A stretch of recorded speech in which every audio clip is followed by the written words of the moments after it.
사명으로 꽉 찬 내 인생입니다. 같이 말씀 나누겠습니다. 오늘 본문은 예수님께서 하시는 말씀이고, 예수님께서는 세례 요한에 대해서 말씀하고 계십니다. 혹시 10절을 잠시 띄워주시면, 오실 예수님을 맞이하는 사명을 받은 사람이 세례 요한이었고, 예수님께서 오실 길을 예비한 사람, 이 세례 요한이었습니다. 단 한 사람밖에 받을 수 없는 특별한 사명을 받은 사람이었습니다. 그렇기 때문에 11절을 보여주시면, 예수님께서는 여자가 낳은 자 중에 세례 요한보다 큰 이가 없다라는 말씀을 하십니다. 참 이보다 큰 높은 평가가 없고 이보다 큰 칭찬이 없습니다. 세례 요한은 받은 사명을 제대로 이행했기 때문에 이러한 평가를 들을 수 있었습니다. 세례 요한에 대한 말씀은 성경을 읽어보셔서 아시겠지만 그렇게 많이 나와 있지 않습니다. 몇 장 나와 있지 않지만 세례 요한의 삶을 보면 볼수록, 말씀을 묵상하면 묵상할수록 예수님께 이런 평가를 받기 마땅한 사람이었구나라는 생각이 듭니다. 물론 예수님을 예비하는 또 특별한 사명을 받은 사람이었기 때문에 예수님께서 이런 평가를 하셨겠지만, 그것을 제외하고서라도 그의 삶을 보면 정말 이런 평가를 받기 마땅하구나라는 생각이 들고, 내 인생도 이렇게 살고 싶다라는 강한 소망이 생깁니다. 예수님께 이렇게 평가받은 세례 요한을 볼 때 드는 생각은, 하나님을 깊이 만나신 적이 있으신가요? 그때를 생각하면 저도 하나님께서 내게 사랑한다, 내가 너를 사랑한다 하셨을 때, 혹은 내가 너를 쓰겠다 하셨을 때, 또 내가 너를 부른 것이 맞다라고 하나님께서 제게 말씀하셨을 때 참 기쁨과 감격에 겨워서 많은 눈물을 흘리고 감사를 드렸던 기억이 있습니다. 그래서 그때를 지금도 잊지 못합니다. 하나님께서 나를 안다, 하나님께서 내가 너를 사랑한다 라는 마음이 강하게 예배 가운데, 기도 가운데 와닿았던 경험이 다들 있으시죠? 그때 그 어떤 것도 줄 수 없는 기쁨이 우리 삶에, 우리 마음에 가득 차게 됩니다. 그렇기 때문에 참 예수님께 이렇게 인정받는 세례 요한의 모습을 보면 참 얼마나 기쁠까, 얼마나 행복할까, 또 이 삶이 얼마나 부러운 삶이고, 진짜 이렇게 예수님께 인정받는 삶이 진짜 가치 있는 삶이라는 생각을 하게 되고, 예수님 만나는 그날에 우리 모두 예수님을 만나게 될 텐데, 그날에 예수님께서 부끄러워하시는 삶이 아니라, 예수님께서 말씀하셨습니다. 나를 부끄러워하는 사람을 내가 부끄러워하겠다 말씀하셨는데, 예수님께서 부끄러워하는 사람이 아니라 예수님께서 기뻐 맞아주시는 인생을 정말 살고 싶다라는 생각이 들게 됩니다. 저와 우리 대형교회 모든 성도님들께서는 주님 다시 만나는 그날에 예수님께서 두 팔 벌려 맞이하시는 인생을 살기를 정말 축복합니다. 또 간절히 소망합니다. 그렇다면 예수님께서 이렇게 인정받은 세례 요한은 도대체 어떤 삶을 살았기 때문에 이렇게 인정을 받았을까요? 같이 살펴보기를 원합니다. 첫 번째입니다. 기다립니다. 빈틈없이 사명으로 꽉 찬 세례 요한의 인생은 기다렸습니다. 누가복음 1장 80절 말씀 같이 읽겠습니다. 시작. 아이가 자라며 심령이 강하여지며 이스라엘에게 나타나는 날까지 빈들에 있으니라.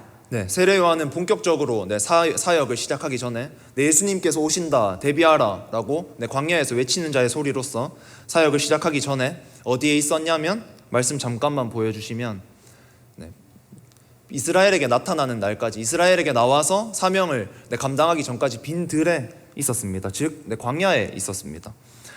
다른 사람들과는 확연히 구분되는 삶의 모습을 볼 수가 있습니다.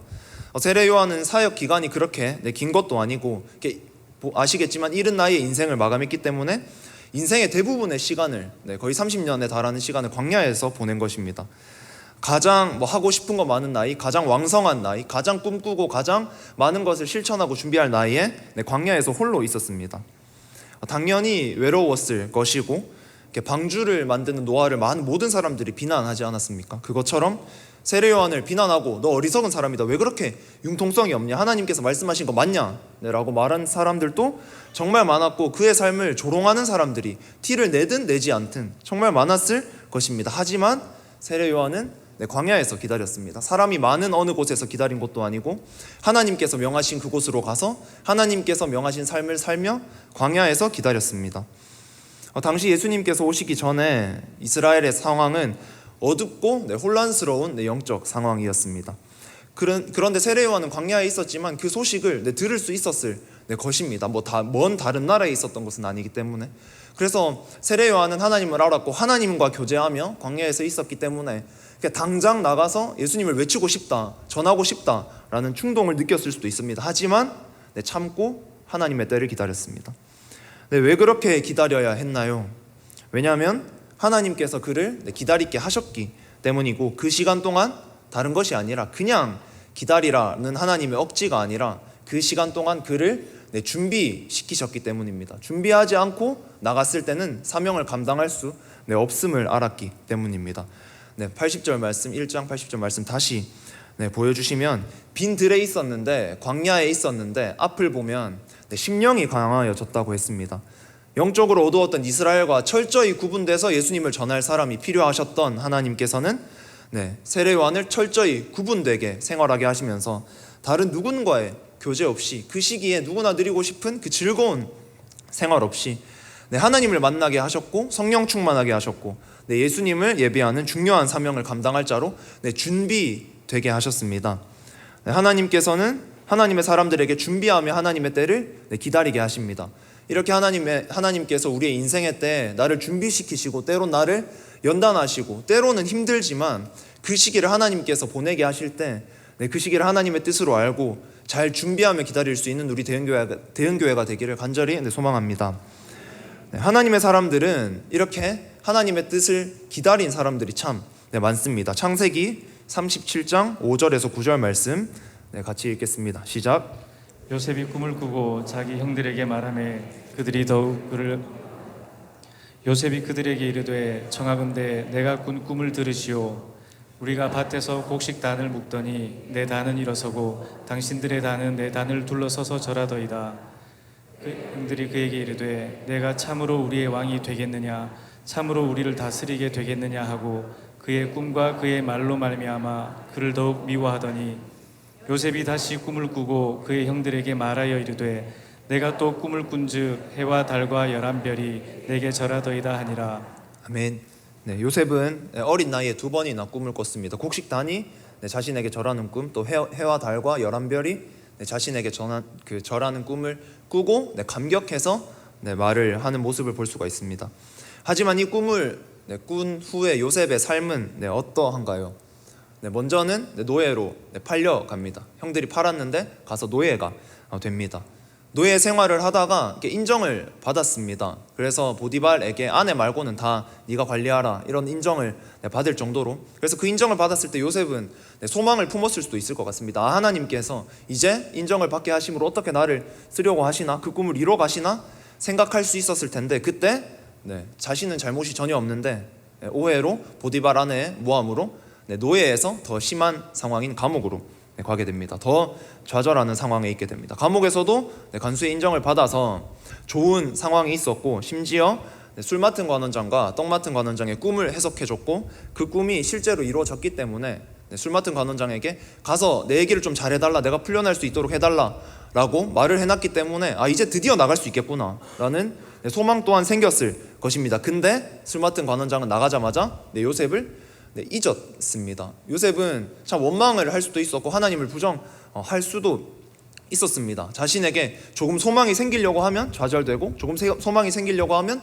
좌절됐습니다. 점점 안 좋아지고 참 힘들어졌습니다. 계속 안 좋아지는 상황만 계속됐습니다.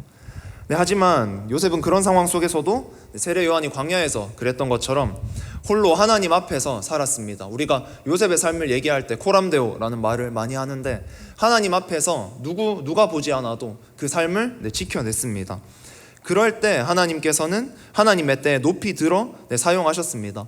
하나님께서는 그저 억울한 요셉을 풀려나게 하셔서 그냥 이제 다시 행복한 삶으로 돌아가게 하시는 것이 하나님의 뜻이 아니라 바로 다음에 위치하는 총리로 세우셔서 이스라엘을 또 애굽 땅으로 안전하게 피신시키시기를 그 뜻이 있었기 때문에 하나님의 때를 기다리게 하셨습니다. 요셉의 소망대로 그냥 그 전에 좋은 상황이 되었다면 이루지 못할 사명, 그 뜻을 요셉이 잘 기다렸기 때문에, 또 그냥 기다린 것이 아니라 하나님 앞에서 잘 준비하며 기다렸기 때문에 하나님께서 요셉을 사용하실 수가 있었습니다. 하나님의 뜻은 항상 우리의 제한적인 생각보다 더 위에 있음을 믿습니다. 우리의 꿈보다 더 큰 곳에 있습니다. 또 사도행전 7장 29절 30절 말씀 또 보겠습니다. 시작. 모세가 이 말 때문에 도주하여 미디안 땅에서 나그네 되어 거기서 아들 둘을 낳으니라. 40년이 참에 천사가 시내산 광야 가시무떨기 불꽃 가운데서 그에게 보이거늘. 아멘. 요셉은 40살에 40살에 애굽 사람을 죽이고 도망해서 광야에서 40년 동안 양을 쳤습니다. 광야에서 40년을 보냈습니다. 그냥 지나칠 수도 있는 내용입니다. 40년 동안 왕자로 있다가 도망갔고 40년 동안 양을 치다가 하나님께서 쓰셔서 쓰임 받았구나 라고 생각할 수 있지만 조금 생각해보면 의문을 가지게 됩니다. 왜 하나님께서는 왕자였던 모세를 사용하시지 않으셨을까? 그때는 권력도 있고 또 더 젊은 나이에 더 활동할 수 있는 왜 40살의 모세를 사용하지 않으셨을까? 하나님의 방법은 사람의 방법과는 다릅니다. 사람들은 모세가 잃은 권력을 아쉬워할 수가 있습니다. 왕자로 있었을 때는 더 많은 인맥과 사람들과 그 능력과 돈이 있었을 텐데 아쉬워할 수 있지만 하나님께서는 광야에서 40년 동안 모세를 끊임없이 낮추시기를 원하셨고 세례 요한과 요셉에게 하셨던 것처럼 모세를 준비시키셨습니다. 하나님의 사람은 기다릴 줄 알아야 합니다. 그냥 기다리는 것이 아니라 하나님께 연단을 받아야 하고 내 욕심, 내 주장을 내세우는 것이 다 죽고 하나님의 때를 기다리며 하나님과 깊은 교제 가운데 심령이 강하여지며 성령 충만해야 합니다. 그럴 때 하나님께서 사용하실 수 있고 그때 쓰임 받아야 하나님의 뜻이 온전히 이루어질 수가 있습니다. 하나님께 쓰임 받고 싶으신가요? 그렇다면 여기저기 한눈 파는 것이 아니라 또 세상의 말에 속아서 성령 충만은 없고 하나님과의 깊은 교제는 없는데 다른 것만 이것저것만 내 계획대로 열심히 준비하는 것이 아니라 가장 먼저 하나님과의 깊은 만남이 있기를 소망합니다. 또한 하나님을 경험하고 성령 충만할 수 있는 우리 교회가 되기를 간절히 소망합니다. 그럴 때 나를 또 우리 교회를 대은교회를 하나님의 때 하나님께서 꼭 사용하실 것입니다. 하나님께서는 젊고 권력이 있었던 모세를 사용하신 것이 아닙니다. 하나님께서는 세상의 말에 맞춰서 세상에 가지고 있는 그 프레임에 끼워 맞춰서 하나님의 사람을 사용하지 않으십니다. 하나님께서는 하나님의 때를 하나님의 방법대로 잘 준비하며 기다린 사람을 사용하십니다. 특히 학생 여러분 또는 청년 여러분, 지금 뭐가 정해진 것이 없는 삶 가운데 계신 많은 여러분, 또 예수님을 믿은 지 얼마 되지 않으신 분들 중에 그 소명과 사명 가운데 기쁨은 있는데 아직 뭐가 보이지 않아서 나는 언제 하나님 앞에 쓰임받을 수 있나 라는 마음이 드시는 분들이 계실 것입니다. 또한 하나님께 받은 사명과 그 뜨거움이 반복되는 생활 속에 식어가는 듯한 것을 느끼는 분들도 계실 수 있습니다. 그럴 때마다 세례 요한의 삶과 모세의 삶과 또 요셉의 삶과 같이 하나님의 때를 잘 기다리며 쓰임받은 사람들을 기억해 보시길 축복합니다. 그럴 때 하나님께서 다시 새로운 소망과 기대를 주실 것입니다. 모세는 40년을 양을 치며 기다렸고 40년을 광야에서 떠돌았습니다. 하지만 하나님께서 최고의 선지자라고 인정해 주셨고 많은 이들이 지금까지 모세의 삶을 보면서 꿈을 꿉니다. 정말 하나님의 뜻에만 맞춰서 살아갈 수 있는 우리가 되기를 소망합니다. 우리가 할 것은 다른 것이 아니라 지금 내 자리에 최선을 다하는 것입니다. 그때 쓰임받을 그 영광, 그 높이 들려서 쓰임받는 것만 내 사명이 아니라 지금 하나님께서 주신 내 자리가 나의 사명입니다. 그 자리에서 최선을 다하고 또 교회를 통해서 리더들을 통해서 주의 종들을 통해서 하나님께서 나에겐 분명히 지금도 말씀하고 계십니다. 그것에 최선을 다해 순종할 때 하나님께서 하나님의 때 우리 모두를 사용하실 줄 믿습니다. 두 번째는 처음부터 끝까지 오직 사명만 있습니다. 오늘 설교 제목이 빈틈없이 사명으로 꽉 찬 인생입니다. 세례 요한의 삶은 말 그대로 다른 것이 없습니다. 다른 것에 새 나간 것도 없고 다른 것에 인생을 허비한 것도 없고 오직 사명으로만 꽉 차 있는 그의 삶을 볼 수가 있습니다. 세례 요한의 일생을 잠깐 보면 태어나기 전부터 예수님의 길을 닦는 사람으로 부르심을 받았고 태어나서는 하나님께서 준비시키시는 동안 광야에 있었습니다. 그곳에서 심령이 강하여졌습니다. 하나님의 때가 되었을 때는 광야에서 외치는 자로 사명을 정말 잘 감당했고 또 헤롯의 부도덕함을 비단해서 옥에 갇힌 다음에 어이없는 죽음을 맞이했습니다. 사명을 위해 준비했고 사명을 감당했고 그 다음에 죽었습니다. 이른 나이의 생을 마감했지만 그의 인생에서는 하나님께서 주신 사명을 잘 감당한 것 외에는 아무것도 없었습니다. 이토록 다 드린 사람이 있을까라는 생각이 들게 하는 삶입니다. 이렇게 내 인생을 되돌아볼 때 나중에 하나님을 만났을 때, 예수님을 다시 만났을 때, 내 인생을 되돌아봤을 때 정말 사명으로 꽉 차 있는 것만큼 기쁘고 하나님을 기쁘시게 해드릴 수 있는 것이 또 있을까라는 생각이 듭니다. 그럴 때 내 삶도 다른 것이 좀 다 물러나고 다 사라지고 사명으로만 꽉 찼으면 정말 좋겠다, 너무 좋겠다, 그런 삶을 정말 살고 싶다라는 생각을 하게 됩니다. 정말 우리의 인생에 지금 아직까지 남아있는 사단의 것들, 더러운 것들, 나의 것들, 나를 향한 집착, 나의 욕심, 나의 목표는 다 사라지고 하나님께서 나를 위해 계획하시고 주신 사명으로만 꽉 찰 수 있는 우리의 인생이 되길 정말 간절히 소망합니다. 또한 자신의 영광은 세례요한은 찾은 것이 없습니다. 나의 영광은 다 내려놓고 예수님께 모든 영광을 돌렸습니다. 마가복음 1장 7절 말씀 같이 보겠습니다. 그가 전파하여 이르되 나보다 능력 많으신 이가 내 뒤에 오시나니 나는 굽혀 그의 신발끈을 풀기도 감당하지 못하겠노라. 말씀 잠깐 띄워주시면 많은 사람들이 세례요한을 높였습니다. 따랐습니다. 이제 세례요한의 세력이 형성되는 듯 했습니다. 드디어 열매를 맺고 영광을 받는 듯 했습니다. 그때 세례요한의 고백은 나를 더 따르렴이 아니라 나는 예수님의 신발끈을 풀기도 감당하지 못하겠노라 하고 낮출 수 있는 만큼 자신을 최대한 낮추는 모습을 볼 수가 있습니다. 또 요한복음 3장 26절 30절 말씀입니다. 26절 30절 말씀 같이 읽겠습니다. 그들이 요한에게 가서 이르되 라삐여 선생님과 함께 요단강 저편에 있더니 곧 선생님이 증언하시더니가 세례를 베풀매 사람이 다 그에게로 가더이다. 30절입니다.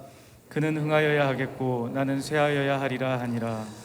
세례 요한은 오랜 광야에서의 인내 끝에 그 생활이 얼마나 힘들었겠습니까? 좋은 것도 입지 못하고 먹지 못하고 사람들도 만나지 못하고 그리고 기약 없는 생활을 오래 보냈습니다. 그 인내 끝에 마침내 사역을 시작했습니다. 하나님께서 드디어 나를 사용하시는구나 라는 마음이 들었을 수 있습니다. 그 결과 진짜 눈에 보이는 그 결과들도 일어났습니다. 많은 사람들이 세례 요한을 따랐고 많은 제자들도 있었고 많은 사람들이 세례 요한에게 세례를 받기 위해서 줄을 서 있었습니다. 오랜 기다림 끝에 마침내 열매가 맺히는 순간이었고 세례 요한은 감사와 감격으로 이 부족한 내가, 이 더러운 내가 하나님께 쓰임받을 수 있구나라는 감격에 가득했을 것입니다. 하지만 그럴 때도 세례 요한이 상황이 변하고 환경이 변하고 따르는 사람이 있고 없고 이런 변동은 있었지만 절대 변하지 않았던 중심이 있습니다. 잠시의 영광에 취하지 않고 사명에만 집중한 것입니다. 예수님께 모든 영광을 돌렸고 자신을 따르던 사람들이 예수님에게 갔을 때 세례 요한의 고백은 3장 30절 말씀처럼 그는 흥하여야 하겠고 나는 쇠하여야 하리라 하니라 라는 그의 고백이었습니다. 우리의 중심 또한 정말 이와 같아야 합니다. 내가 흥하는 것이 아니라 나는 흥하고 나는 어떻게 쇠하고 어떻게 되든 상관없으니 예수님께서 정말 내 인생을 통해서 영광 받으시기를 정말 강력히 간절히 소망합니다 라는 고백이 우리의 입에서뿐만 아니라 우리의 삶의 모습을 통해서 나타나기를 소망합니다. 그것이 진정한 사명자이고 진정한 복된 삶입니다. 이 땅에서의 잠시의 인정은 다른 것들을 통해서도 있을 수 있습니다. 하지만 예수님께 다시 갔을 때의 인정은 사명을 제대로 감당했느냐 그렇지 못했느냐로 나뉩니다. 내가 이 땅에서 세상 사람들에게 어떤 인정을 받았고 사람들의 눈에 보기에 예뻐 보이고 멋있어 보이고 잘해 보이고 교회 잘 다니는 것처럼 보이고가 아니라 진짜 사명으로 잘 감당했나, 나는 내가 쇠하는 것을 신경 쓰지 말고 오직 하나님만 흥하고 예수님만 흥하는데 내 인생을 모두 드렸냐 그렇지 못하느냐로 나뉘는 것입니다. 이러한 우리의 결단이 있기를 간절히 소망합니다. 오직 예수님께 영광을 돌리는 것이고 내가 예수님의 영광을 뺏는 듯한 징조가 조금이라도 보이더라도 모든 것을 다 멈추고 다 내려놓고 다 버리고 다시 중심을 예수님께로 돌려야 합니다. 이런 결단을 하고 살아가지만 이러한 우리의 결단을 방해하는 세력들이 있습니다. 마태복음 11장 16절에서 19절 말씀 16절에서 19절 말씀 같이 읽겠습니다.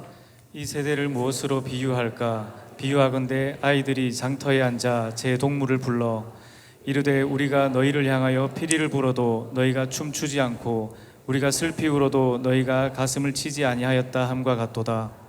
요한이 와서 먹지도 않고 마시지도 아니하매 그들이 말하기를 귀신이 들렸다 하더니 인자는 와서 먹고 마심에 말하기를 보라 먹기를 탐하고 포도주를 즐기는 사람이요 세리와 죄인의 친구로다 하니 지혜는 그 행한 일로 인하여 옳다함을 얻느니라. 아멘. 네, 16절부터 한번 띄워주시면 감사드리겠습니다.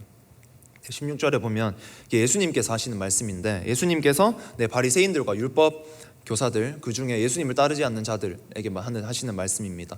그들을 비유하시면서, 그들을 포괄한 세대들을 비유하시면서, 아이들이 장터에 앉아서 제 동물을 불렀다고 했습니다. 아이들이 이제 시장에 앉아서 친구들을 부른 것입니다. 그 상황의 17절을 보면 우리가 너희를 향하여 피리를 불어도 너희가 춤추지 않고, 그러니까 좀 재밌게 놀려고 해도 반응하지 않고, 또 슬피 울어도 힘든 일이 있어도 같이 반응하지 않는 모습이 이 세대와 같다는 것입니다. 이것이 어떤 뜻인지 18절 말씀을 보면 요한이 와서는 어떻게 했냐면 그 전과 다르게 참 금욕적인 삶을 말했습니다. 요한은 광야에서 살았고 그들이 막 즐기는 것을 하지 말라고 했는데 그들이 세례 요한에게 하는 말은 저 사람 귀신 들렸다 라는 것입니다. 세례 요한이 그들에게 와서 복음을 전함에도, 예수님을 전함에도 그들의 반응은 저 사람 귀신 들렸다 이렇게 말을 하고 있습니다. 19절을 보면 그 다음에 예수님이 오십니다. 인자는 와서 예수님께서 어떻게 하셨습니까? 예수님께서는 높은 곳에서 지내신 것이 아니라 낮은 곳에서 힘들고 천한 자들, 연약한 자들, 죄인들을 찾아가셔서 그들과 함께 하셨습니다. 그런 예수님의 모습을 본 이 세대는 어떻게 반응하고 있냐면, 그들은 예수님은 즐기는 사람이다, 너무 논다 이렇게 반응을 하고 있습니다. 세례 요한에게는 너무 재미없다, 금욕적이다, 왜 저렇게 제한하냐라고 말을 하고, 예수님에게는 왜 저렇게 노냐, 즐기냐 라고 말을 하는 그들의 모습을 볼 수가 있습니다. 세례 요한도 틀렸고 예수님도 틀렸고 자신들만 옳다는 것입니다. 이렇게 교만할 수가 없습니다. 지금 세상도 똑같습니다. 진리를 향해, 복음을 향해 그들은 뭐라고 말하느냐 들어보면 진보한 것이라고, 이기적인 것이라고, 과하다 하고 융통성이 없다고 말을 합니다. 또한 그들은 세례 요한의 죽음을 보면서도 조롱했을 수가 있습니다. 세례 요한이 어떻게 죽었냐면 헤로디아의 딸 헤롯이 자기 이제 누이와 결혼을 했는데, 그러니까 이렇게 결혼하면 안 되는 결혼을 했습니다. 그 헤롯과 결혼한 헤로디아의 딸이 춤을 췄는데 헤롯이 그것을 보고 기뻐서 무엇을 줄지 말하라고 하니까 어머니의 말을 들은 그 딸이 세례 요한의 머리를 소반에 담아서 달라라고 해서 그 소원 때문에 세례 요한은 죽었습니다. 참 허무한 삶입니다. 때로는 이런 것을 보면서 세상 사람들은 틀렸다 계속 부정을 합니다. 하지만 정말 그렇습니까? 방금 읽은 말씀 중에 11장 19절 말씀 중에 빨간 글씨를 같이 한번 읽겠습니다. 시작. 지혜는 그 행한 일로 인하여 옳다함을 얻느니라. 지혜는 그 행한 일로 인하여 옳다함을 얻느니라. 대적하는 세력이 뭐라고 하든 진리는, 예수님을 따르는 자들은 마침내 옳다함을 얻습니다. 이것은 결코 변하지 않고 변할 수도 없습니다. 진리를 거부하고 모욕하는 사탄의 세력은 결코 승리하지 못합니다. 모두 망하고 그들의 결과는 멸망으로 이미 확정되어 있습니다. 예수님께서 오시기 전에 마지막 발악을 하고 있는 것입니다. 진리는 승리할 줄 믿습니다. 복음은 승리할 줄 믿습니다. 예수님을 따르는 길은 결코 틀릴 수도 없고 틀리지 않음을 믿습니다.